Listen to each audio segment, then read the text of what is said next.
नमस्कार, मैं हूं आरसी शुक्ल और आप देख रहे हैं IBN 7। आज हमारे साथ मौजूद हैं जाने माने आध्यात्मिक गुरु श्री श्री रविशंकर जी। गुरु जी, स्वागत है आपका। नमस्कार। एक सवाल मैं सीधे सीधे आपसे करना चाहता हूं, इसका जवाब जरूर दीजिएगा। हाँ हाँ, बोलिए। ये श्री श्री रविशंकर जी हैं क्या? क्यों क्यों क्यों लाखों लोग आपके प्रभाव में रहते हैं? क्यों करोड़ों लोग आपको फॉलो करते हैं? ये जादू क्या है? पहेली है ना ये तो। मुझे भी पहेली आज है। बता दीजिए, मुझे भी ये पहेली है। कैसे होता है ये? क्या करते हैं आप? देखिए, कुछ चीज़ तो आश्चर्य करने वाली चीज़ होती है दुनिया में। जी। उसका रहस्य खोल दोगे तो फिर वो आश्चर्य नहीं रहता है। सवाल ये है कि ये आया कैसे, ये जादू हुआ कैसे, यही मैं जानना चाहता हूँ आपसे। अब मेरे ख्याल से मेरे दर्शक भी जानना चाहते होंगे।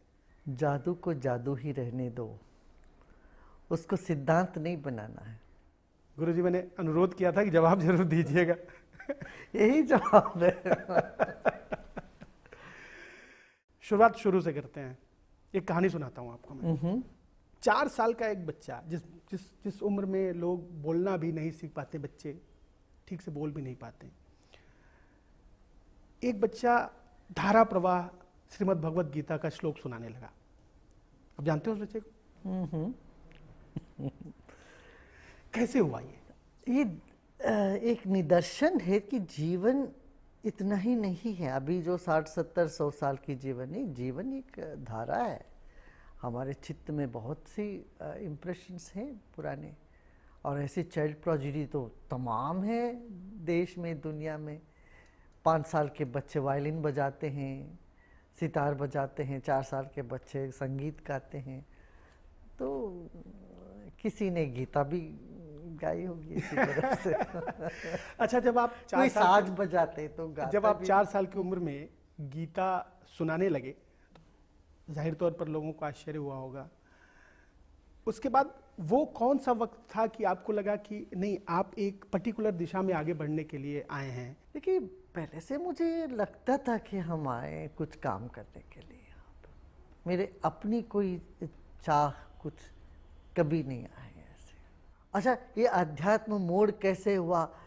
कोई प्रेम में डिसअपॉइंटमेंट हो गया, या नौकरी छूट गई, या कुछ संपत्ति खो गए तब जाके बूढ़ आ गया हो, ऐसा कुछ नहीं। या कोई ऐसे महापुरुष आके हाथ रख दिए सिर पे, तब से जीवन मुड़ गया हो, ऐसा कुछ नहीं हुआ। एक कहानी जो मैंने शुरू की थी, जो बच्चा जो 4 साल में हाँ, जो बड़ा हो रहा था, तो उसको हिमालय पे जाने की क्या जरूरत पड़ी? देखिए, युवाओं का लक्षण ही यही है कि कुछ चैलेंजेस लेना, कुछ एडवेंचर करना। बेचैनी हो ना एडवेंचर करना।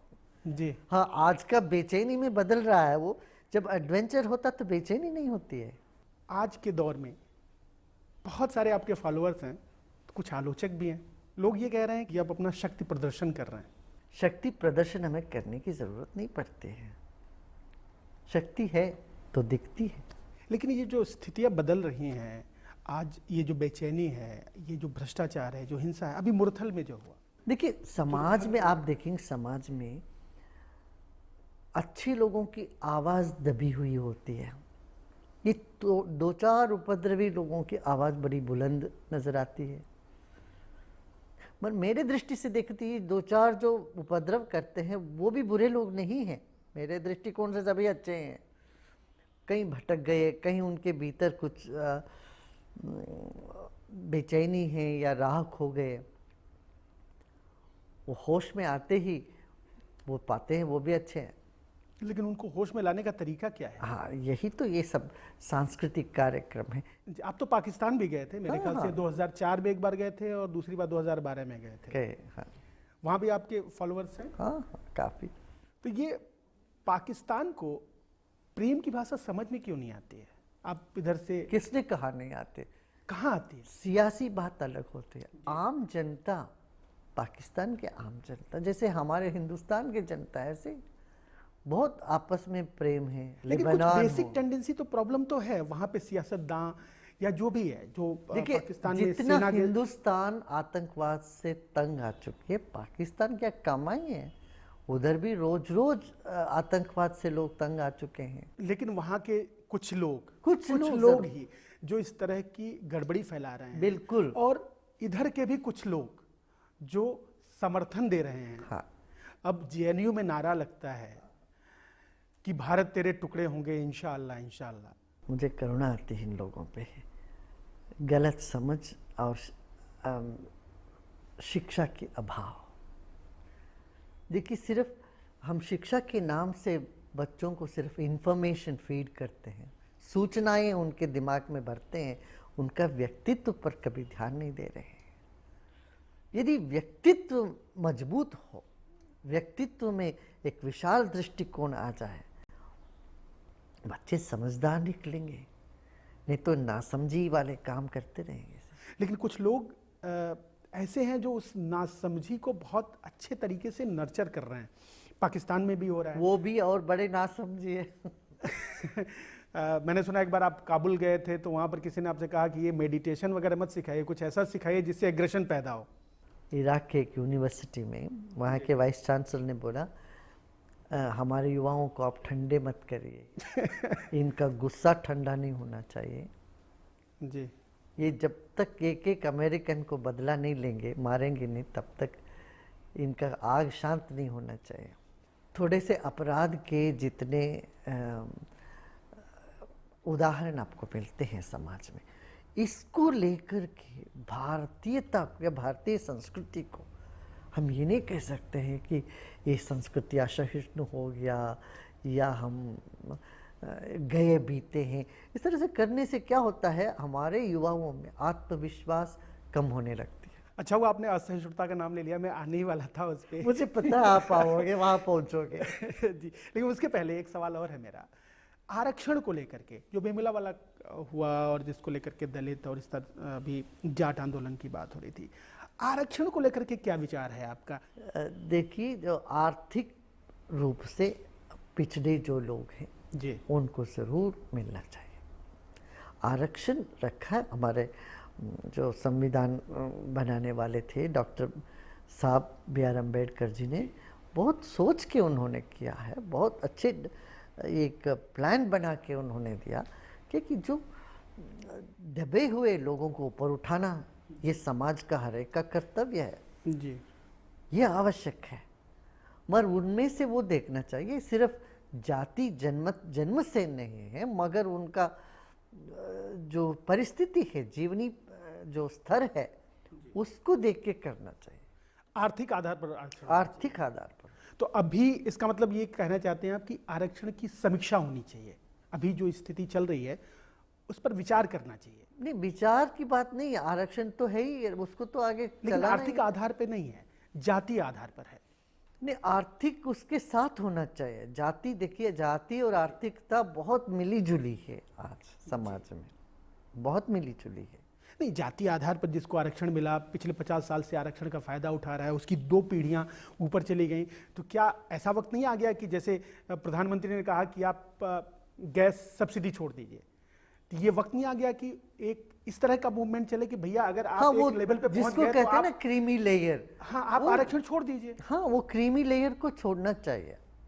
छोड़ दे जो क्रीमी लेयर होंगी ना, जी, कोई मंत्री का बेटा वो भी आरक्षण रिजर्वेशन कोटा पे नहीं जाए, ये जी, स्वीकृत, ये किसी को स्वीकार नहीं है इस बात से। तो इसलिए एक क्रीमी लेयर होते समाज में, वो तो उससे हटना पड़ेगा उनको। जी, जी, हाँ, जब क्रीमी लेयर की बात होती है, वो तो मान लीजिए कोई इंडस्ट्रियलिस्ट है, कोई बिजनेसमैन है, 100 करोड़ उनका आमदनी है, जी, वो तो ये नहीं कह सकते कि मेरे बच्चे को तुम स्कॉलरशिप दो, आरक्षण दो। वो ब्यूरोक्रेट्स भी जो आरक्षण के आधार पर जिनकी 2 पीढ़ियां बहुत अच्छी जगह पे प्लेस हो गई, उनको भी छोड़ देना चाहिए। बहुत लोग छोड़ भी रहे हैं, ऐसा नहीं है कि हर एक आदमी इसका फ़ायदा उठा रहा है, नहीं, लोग हमारे देश में बुद्धिमान हैं और दिल वाले भी। सुशी जी, आप चीज़ों को इतना पॉजिटिव कैसे देख लेते हैं? यदि मैं नहीं पॉजिटिव देखूंगा तो फिर और कौन देखेगा? आप तो नेगेटिव पे आप तो लेंगे ही, हमको उसको काउंटर तो करना पड़ेगा। जर्नलिस्ट का काम है नेगेटिविटी लेके आना, और हम लोगों का काम है उसमें पॉजिटिव धार छोड़ना। चलिए बात असहिष्णुता की कर लेते हैं, बढ़ गई है? कहाँ बढ़ी कहाँ घटी, असहिष्णुता की बात ही नहीं है। जी। मैं एक बात आपको बड़ा स्पष्ट रूप से ये कहना चाहूँगा, भारत जैसे सहिष्णु देश आपको कहीं नहीं मिलेगा। इतना डिफरेंसेस के बावजूद हम एक डाइवर्सिटी को जिस ढंग से हम आत्मसात करके उसका उत्सव मनाते हैं, ये आपको कहीं नहीं मिलेगा। ना अमेरिका में मिलेगा, ना आपको, ना यूरोप में मिलेगी। हाँ, लेकिन ये भी सच्चाई है कि आमिर खान जैसे लोग कह रहे हैं कि डर लग रहा था मुझे इस देश में। वो तो आप उन्हीं से पूछिए, वो क्यों डर लग रहा है। का नाम बहुत हो जाता है, शायद उनको डर भी आता होगा। आपका भी तो बहुत नाम है, आप डरते हैं? मेरे को कोई डर नहीं है। ये हम भीतर बाहर एक होते हैं तो हमको कोई डरने की आवश्यकता नहीं होती। चलिए आप नहीं डरते, लेकिन बहुत सारे लोग आपसे डरते हैं। लोग मुझसे? हाँ, उनको लगता है कि आप इसके जरिए अपना एजेंडा चला रहे हैं। हाँ, मैं चलाना चाहता हूँ अपना एजेंडा। मेरा एजेंडा है सबके चेहरे में मुस्कान लाना। लेकिन उनका तो कहना है कि आपका एजेंडा ये है कि एनडीए सरकार को आगे बढ़ाना, प्रधानमंत्री। ये बहुत छोटी बात है। अच्छा। ये छोटी बात है। देखिए, एक राजा मूंगफली के लिए नहीं तरसता है। नहीं, ये मैं इसलिए भी कह रहा हूं क्योंकि जब चुनाव हो रहे थे तो आपने ये कहा था अध्यात्म के क्षेत्र में जो व्यक्ति आता है जी, उनका साम्राज्य तो बहुत दूसरा ही होता है। ये कोई सरकार, कोई छोटी सी संस्था, इससे कोई लगाव नहीं होता। इससे लगाव होने से बहुत बड़ी चीज छूट जाएगी। मैं बहुत बुद्धिमान हूँ, इस बारे में बहुत केयरफुल रहता हूँ। बड़ी चीज को जब पकड़ा है, छोटी चीज मेरे लिए कुछ मायने नहीं रखता। लोग इस बात पर आप ज्यादा गौर करिए जो मैंने बोला। ये सोचने वाली बात है, लेकिन बात तो छोटी है जी, बात बहुत गहराई है। उस गहरी बात है। लेकिन जिन लोगों ने, जिनकी बात मैं कर रहा हूं, उन्होंने किसी और बात पे गौर कर लिया है, और वो बात ये है कि जब चुनाव हो रहा था तो आपने कहा था कि प्रधानमंत्री पीले चश्मे से देखेंगे तो वो सब पीला पीला दिखता है। मैं बात फिर उन्हीं लोगों की कह रहा हूँ, उनका आरोप है जो मैं आप तक पहुंचा रहा हूँ। मैं आरोपियों को बहुत पसंद करता हूँ। तो उन्हीं का एक सवाल हाँ, है कि लोग कहते हैं कि श्री जी हमेशा अटेंशन चाहते हैं, हर बात पे आगे बढ़ करके बोलने लगते हैं। वो तालिबानियों से भी बात करना चाहते हैं, वो नक्सलियों से भी बात करना चाहते हैं, ISIS वालों को भी चिट्ठी लिख दिया था, देखा था आपने? तो उनका कहना है ये सब कुछ अटेंशन के लिए करते हैं आप। नहीं, उनका टेंशन दूर करने के लिए करता हूँ। अच्छा। हाँ, जो टेंशन में रहते हैं उनका टेंशन दूर करना मेरा काम है भाई, वही हम करते हैं। तो वो जो बगदादी को आपने लेटर लिखा था उसका वो जवाब आया? हाँ आया, कटा हुआ सिर का एक व्यक्ति का चित्र आया मेरे पास। इस हालत में बात हो सकती है। तो क्या था उसमें? कटा हुआ सिर, एक व्यक्ति का कटा हुआ सिर था। हाँ, और आप किसका इस सिर था हालत वो? में आप इस हालत में आप आओगे तभी बात होगी, ऐसा कुछ लिखा था उस लेटर में। और क्या लिखा हुआ था? बस, और यही, इस तरह से आप किसी भी इस्लामिक देश में पाँव नहीं रख सकते, ऐसा कुछ आया था। लेकिन जो स्थिति पूरी दुनिया की बन रही है, बहुत गंभीर सवाल बनता जा रहा है, भय है, तीसरे वर्ल्ड वार की तरफ। इसीलिए ये वर्ल्ड कल्चर फेस्टिवल बना रहे हैं, सारी दुनिया के लोगों को एक जगह ला रहे हैं, तो संगीत में, साहित्य में, ध्यान में उनका मन को लगाते हैं, तो उनको लगेगा कि अरे भाई अच्छी चीज़ भी है दुनिया में। आपके आलोचक ही कहते हैं कि अब तो मोदी जी की सरकार भी आ गई, आपने उनका समर्थन भी किया था, राम जन्मभूमि का मंदिर कब बनेगा? बनना चाहिए मंदिर, मगर सर्वसम्मति से बनने चाहिए। कोई फार्मूला है आपके पास? दोनों समुदाय के लोग आप बैठे आए, आपस में एक सौहार्दपूर्ण सियासी को बाहर रखिए, राजकारण को बाहर रख करके समुदाय के लोग आगे आके कदम बढ़ाएं और इसका सुलझा दें। कहीं ना कहीं कुछ पेंच तो फंसा हुआ है, इसीलिए मामला लटका हुआ है, और सियासत उससे दूर हो ही नहीं सकती, क्योंकि सियासत उसमें अंदर तक समाई हुई है। उसको दूर कैसे किया जाए? ये तो सोचना पड़ेगा, इन लोगों को सोचना चाहिए। जो धार्मिक लोग हैं दोनों समुदाय को, उनको बैठ के सोचना चाहिए। गुरुजी, एक सीधा सा सवाल है, सीधा सा जवाब दीजिएगा। आप एंटी कांग्रेस हैं? इतनी छोटी सी उसमें मैं जाता ही नहीं, मैं किसी की एंटी कभी नहीं हूँ। और मैं क्यों एंटी कांग्रेस हूँ? इस देश का एक इम्पॉर्टेंट पार्टी है, इतने साल से राज्य कर रहे हैं, मैं क्यों किसी के एंटी हूँ? मोदी जी को आप पसंद करते हैं? मैंने कहा जो भी देश के लिए अच्छा करते हैं मैं उनका समर्थन करूँगा। एक इंडिया अगेंस्ट करप्शन की बात आई थी, अन्ना का आंदोलन हुआ था, आप एंटी करप्शन हूँ मैं, एंटी कांग्रेस नहीं बोलिए, मैं एंटी करप्शन हूँ जरूर। जी, तो आप उस और दौरान करप्शन जो भी करेंगे हम उनके एंटी तो रहेंगे। ठीक है, उस दौरान इसीलिए आप अन्ना के साथ हो लिए थे, बिल्कुल, अन्ना का बिल्कुल, समर्थन किया बिल्कुल, था आपने। बिल्कुल। लेकिन जिस तरह से बदलाव हुआ, अन्ना के आंदोलन से निकले अरविंद ने सरकार बना ली, आपको लगता है वो ठीक काम कर रहे हैं? देखिए ये सब आलोचना करना, सूचना देना आपका काम है। आप अपना काम मेरे ऊपर क्यों लगा रहे हो? कौन ठीक काम नहीं कर रहा है, कर रहा है, ये लोगों को, जनता को बताना तो जर्नलिस्ट का काम है। आप तो मुझे आध्यात्म गुरु ही रहने दीजिए, जर्नलिस्ट मत बनाइए। शीर्षी जी, जो लोग योग को समझते हैं उन लोगों का ये भी कहना है कि एक प्रक्रिया थी जो पतंजलि के हिसाब से था, यम, नियम, आसन, प्राणायाम, प्रत्याहार, धारणा, ध्यान, फिर समाधि। लेकिन शीर्षी जी ने कहा कि ये सुदर्शन क्रिया करो सब ठीक हो जाएगा। ये ऐसे ही हुआ जैसे कोई लड़का 10वीं पास तो हुआ नहीं, आप पीएचडी की डिग्री दे रहे थे सबको। नहीं, इसमें दो बात होती है, एक अनुलोम एक विलोम होता है। पतंजलि जी ने भी ये कहा है, यथा भी मत ध्यानाद्वा, जिनको जैसा भी वो करे, मन को ध्यान लगाने का एक तरीका है। प्रच्छर्दन विधारणाभ्याम व प्राणस्य, प्राण की गति को बदलने से भी समाधि लगते। जितनी मात्रा में ध्यान लगता है, समाधि लगता है, फिर जीवन में परिवर्तन आने लगता है। फिर यम, नियम, आसन, प्राणायाम सब साथ में जाएगा, एक साथ सदने लगता है, सब अपने आप में लगता है, ये सब चलेगा। देखिए ये शुरुआत है। देखिए पंप जब करते हैं, जब हमारे देश में पुरातन पद्धति है, ये कोई नहीं है। स्वामी विवेकानंद के सिर पे हाथ रख दिया रामकृष्ण परमहंस ने, तब से ना शुरू हुआ।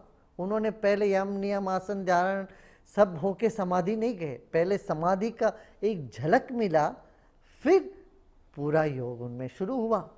इसी तरह से सुदर्शन क्रिया झटके से एक 2 दिन के अंदर जीवन में एक नई रोशनी दिखाता है। अच्छा, दिखाता है? हाँ, उसके बाद फिर जीवन में परिवर्तन होता। इसी की वजह से तो ये दुनिया में सब जगह लोग, नहीं तो एक प्रक्रिया है, अच्छा भाई तुम आसन करो, प्राणायाम करो, पहले यम नियम करो, ये नहीं। इन सबको अंग बताया पतंजलि ने, सीढ़ी नहीं बताया। अच्छा। कई लोगों ने इसको सीढ़ी समझ लिया। अगर इधर से जाएं तब तो जब तक अब देखिए, एक कुर्सी का 4 पहिया है, ये 4 अंग है, किसी एक को आप खींचोगे बाकी सब आएगा कि नहीं साथ में। तो पतंजलि ने जो बताया, योग का अष्टांग योग बताया, अष्टपद योग नहीं बताया, अष्ट सीढ़ी नहीं बताया, पर लोगों ने इसको गलत इंटरप्रेट करके ये कहा सीढ़ी, पहले तुम यम में पक्के हो, फिर नियम में पक्के हो, फिर आसन में पक्के हो, फिर जाके कभी तुम्हें समाधि लगेगी जब तुम बूढ़े हो जाओगे, बहुत पानी बह जाएगा, तब तक जीवन समाप्त हो जाए। तो इस तरह की गलत धारणा हमारे देश में बनी रही। प्राणायाम और ध्यान वगैरह सब सर्वसामान्य नहीं है, ऐसे लोग सोचते रहे, तो वहाँ पर ये बहुत कॉम्प्लिकेटेड बना दिया गया, कॉम्प्लिकेटेड और रूढ़िवाद में उसको दबा दिया। गुरुजी, एक जिज्ञासा मेरी जगी, जैसे आपने अभी कहा रामकृष्ण परमहंस और विवेकानंद वाली बात की, उन्होंने शक्तिपात किया, उसे लगे ये होता है क्या, सचमुच शक्तिपात होता है? हाँ, हुआ है, हो रहा है और होता रहेगा आगे भी। तो हम सोचे कि चल के आज मैं इस शक्तिपात करा लेता हूँ, बवाली खत्म हो जाएगा, ये सब भाव बंधन से मुक्ति मिल जाएगी। हाँ, वो जब सच में ऐसी इच्छा हो मन में तो होगा, उसमें क्या दिक्कत। अच्छा, जब ऐसी इच्छा होगी ऊपर से ऐसे आप बोलने के लिए बोलते अच्छा चलो हम छोड़ देंगे, नहीं, मन में नहीं छूटा है, मन में सब पकड़ है, समझ रहे ना। तो जब प्यास आता है तो पानी मौजूद होता है। मैं ये नहीं कह रहा हूँ तुम्हें दुनिया सब छोड़ के निकल जाना, नहीं, समाज में रहे, अपना सब कर्तव्यों का पालन करते हुए थोड़ी थोड़ी देर मन को शांत करने का आदत डालिए। एक बहुत बड़ा सवाल अभी भी मेरे मन में है कि आप सब चीज में इतना पॉजिटिव कैसे देख लेते हैं? वो सवाल बनाए रखिए, कभी ना कभी उसका उत्तर मिल जाएगा आपको। आपका बहुत बहुत शुक्रिया। नमस्कार।